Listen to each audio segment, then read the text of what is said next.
Las corrientes libertadoras.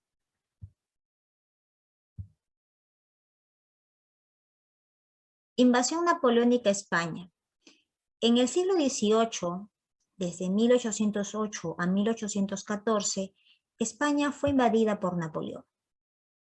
Esto había empujado a los españoles a conformar la Corte de Cádiz para proteger su monarquía.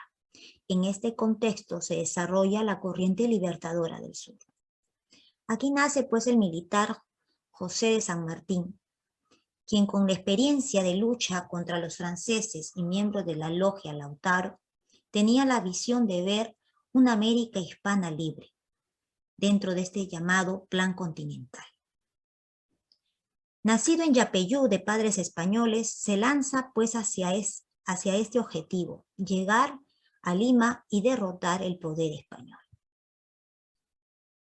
Así se veía entonces América hispana, rebeliones y levantamientos que surgían, pero todos ellos eran aplacados desde el Perú.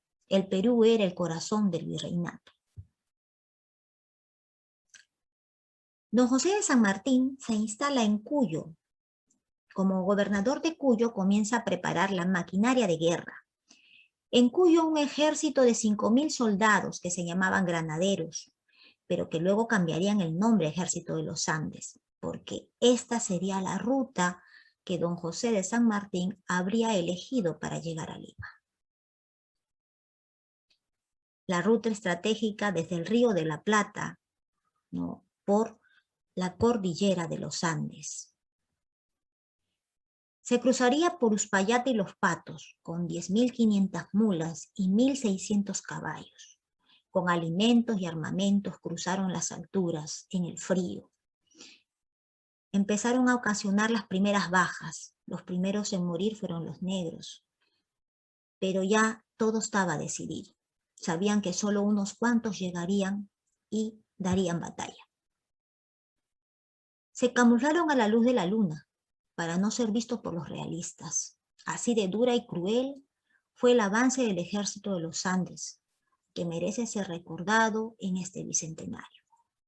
Un ejército confederado por argentinos, chilenos exiliados y esclavos que buscaban la libertad, pero con un plan a largo plazo para derrotar a los españoles. La primera batalla se dio en San Lorenzo, 1813, que aseguró la libertad de Argentina. Continuaron el camino a Chile. Ahí desencadenaron 3 batallas. La batalla de Chacabuco en 1817, victoria. Pero luego vendría la derrota en Cancha Rayada, que fue la única derrota en la vida militar de don José de San Martín. Luego vendría la batalla de Maipú, con la cual se sella la independencia de Chile en 1818. Ahora le tocaba al Perú. Desde Valparaíso, en 1818, San Martín organiza la expedición libertadora hacia el Perú, con un plan, la Guerra de Zapa. Un plan que tendría que debilitar el poder y el gobierno del virreinato del Perú. Para iniciar esta expedición, San Martín tenía que estar seguro que los habitantes del virreinato del Perú deseaban liberarse de España.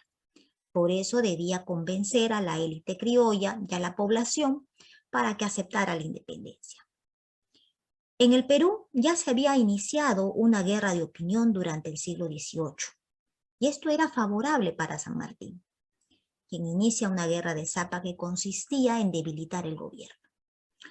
Envía a Lord Cochrane, apodado el Lobo de los Mares, el Diablo, ¿no?, fue enviado para difundir la propaganda de la independencia, pero también para iniciar un bloqueo marítimo y desabastecer Lima, enfrentando pues así a las embarcaciones españolas. Luego enviaría también a Juan Diego de Álvarez de Arenales, estratega militar español, que prepararía las guerrillas y montoneras en la sierra para convencer a las comunidades indígenas que se unieran al ejército de los Andes y a su causa. Para entonces, Don José de San Martín desembarca en Bahía Paracas el 20 de agosto de 1820. Las victorias de la sierra ya se escuchaban. Lord Cochrane había logrado cumplir el objetivo de bloqueo de Lima. Álvarez de Arenales había tenido victorias en la sierra, en Huamanga, en Ica. Las guerrillas y montoneras habían logrado las victorias, como la de Cerro de Pasco, y estaban avanzando sobre Lima.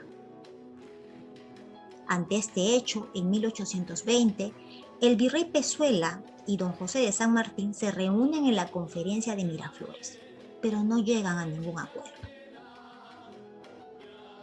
Don José de San Martín llega a Huaura el 27 de noviembre de 1820 y proclama, hace la primera proclamación de la independencia del Perú en un cabildo abierto.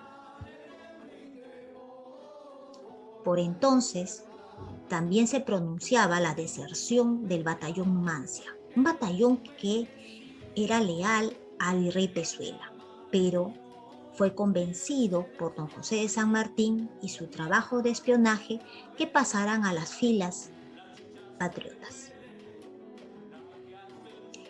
Esto creó una crisis dentro del gobierno del virreinato. Y en 1821, Joaquín de la Pezuela sufre un golpe de Estado, llamado Motín de Aznacuque, por su general de confianza, el general La Serna, que se autoproclama virrey del Perú.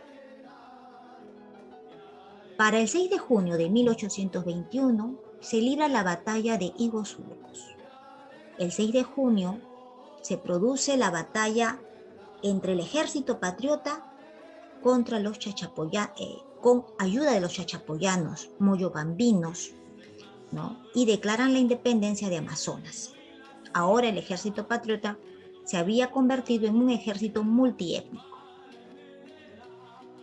Así pasaría pues a la entrevista en Punchauca entre el virrey del Perú, don José La Serna, y don José de San Martín, 1820. Ante estos hechos, La Serna tampoco llega a ningún acuerdo y decide trasladarse a la sierra, con todo su gobierno, dejando Lima abandonada a su suerte. Entonces don José de San Martín proclamaría la independencia en la plaza. El 15 de julio se firma el Acta de la Independencia del Perú, mientras que el 28 de julio se realiza la proclamación pública a cabildo abierto.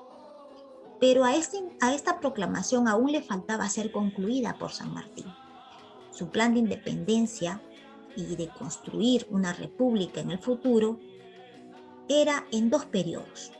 El primero, preparar a la élite para una monarquía constitucional. Y luego, en una segunda etapa, vendría la república. De esa forma, la nueva nación no enfrentaría corrupción y anarquía. Pero no se pudo convencer a la élite criolla. Así que don José de San Martín establece el protectorado, otorgándonos un Congreso Constituyente y los símbolos patrios de una república. Se necesitaba buscar apoyo económico. Para eso, acuerda una entrevista con el libertador del norte, don Simón Bolívar. Este decide recibirlo en Guayaquil y lo saluda con las siguientes palabras: «Bienvenido, libertador, a tierras de la Gran Colombia». Don Simón Bolívar había avanzado la llamada Corriente Libertadora del Norte y estaba anexando a Guayaquil a la Gran Colombia, tal como lo había hecho con los territorios liberados.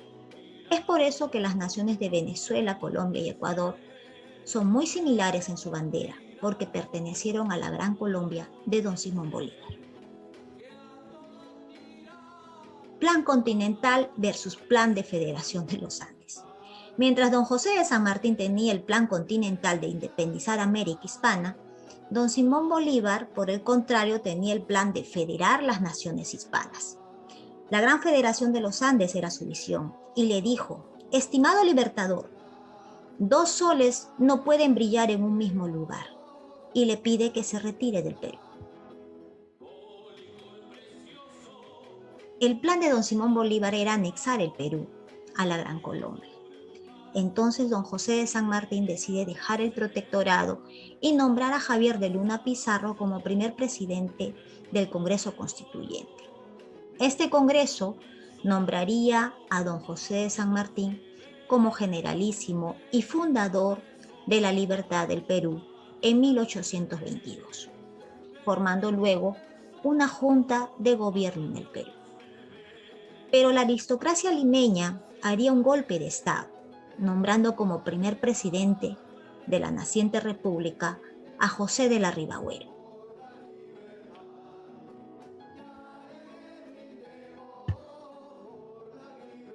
En 1822, don José de San Martín se retira del Perú.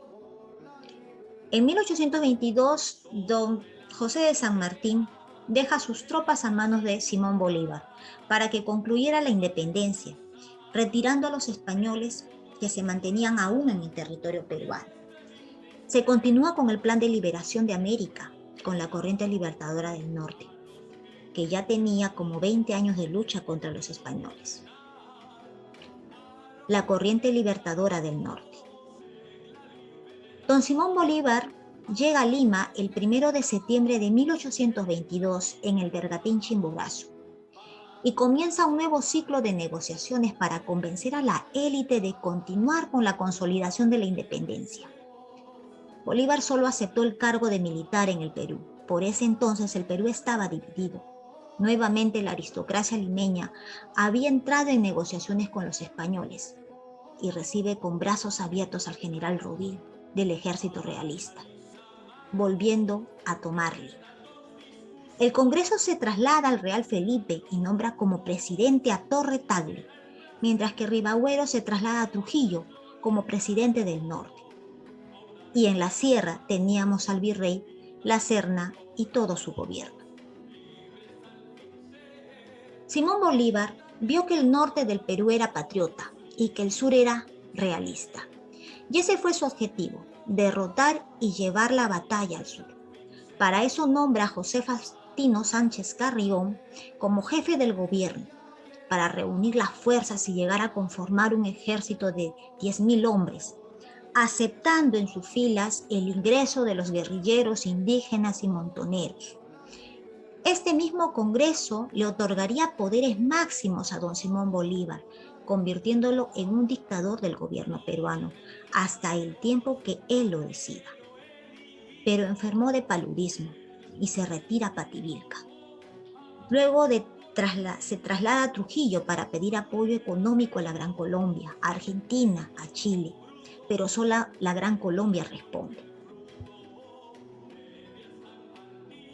Batalla de Junín. El 6 de agosto de 1824 se da la Batalla de Junín. Lo que parecía en un inicio una derrota bolivariana se convierte en una victoria, gracias a la intervención de un sargento peruano, Andrés Rázuri, quien le da una falsa orden a Isidoro Suárez, quien comandaba a los húsares del Perú, para que contraatacara, llegando así la victoria de Junín. Esta batalla es conocida como la Batalla de los Sables, la Batalla sin humo, la Batalla de las Caballerías. Esta batalla no duró menos de 1 hora, pero fue decisiva para la independencia del Perú y América. La Batalla de Ayacucho fue el último gran enfrentamiento que significó el final definitivo del dominio administrativo virreinal hispánico en América del Sur. La batalla se desarrolló en la Pampa de la Quinua, en Huamanga. Luego Bolívar le cambiaría el nombre a Ayacucho. El 9 de diciembre de 1824, esta no fue una pelea solo de españoles y criollos, sino también de miles de indígenas de Pumacocha, Vilcahuamán, Carhuanca, Huancaray y Andahuaylas y más, que se unieron al Ejército Unido Libertador del Perú, al mando de Antonio José de Sucre, consiguiendo una victoria que selló la gesta emancipadora del Perú y del continente americano. ¡Viva la patria! ¡Viva la independencia! ¡Viva el Perú!